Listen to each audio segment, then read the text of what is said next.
Ever since the emergence of the legendary Kashmir sapphires in northern India 200 years ago, locals have taken to the Himalayan mountains in search of its successor.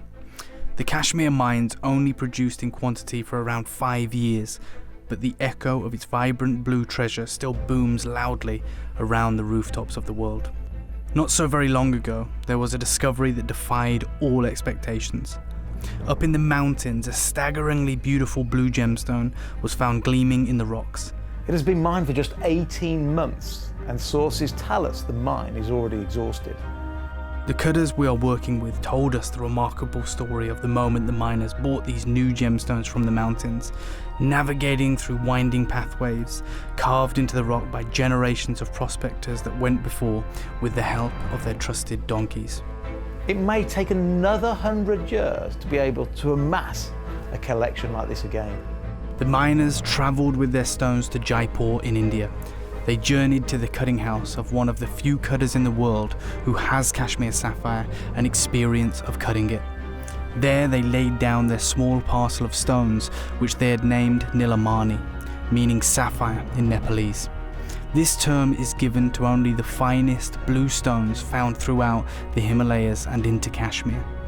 The cutter, who is a friend of ours, realised very quickly that this was not sapphire, but he could not dispute that these few grams of rough rightfully could lay claim to being the successor of the famed Kashmir sapphire. To be called Nilamani, a gem has to have a strong colour, an amazing hue, and this saturation that is beyond beautiful.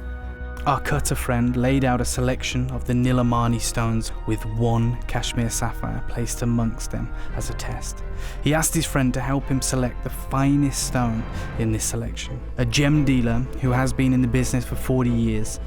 The Nilamani stones that had been discovered were later confirmed to be a variety of the gemstone kyanite, a bright blue beauty that has been found in the Himalayan mountains before, but not in the remarkable quality with which the gem dealer was now presented.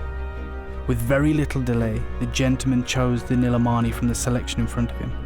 Next to the very gem he selected was the Kashmir sapphire, which had been valued at $800,000. To find just a single stone of this quality is nigh on impossible. But we have a collection. It might just be a one-time in history. After some intense but fruitful negotiations with our friend, we are now bringing our collectors this incredible opportunity to own a piece for themselves. I would like to say that this is probably one of the rarest, most desirable, most beautiful gemstones we've ever been able to auction at Gemporia.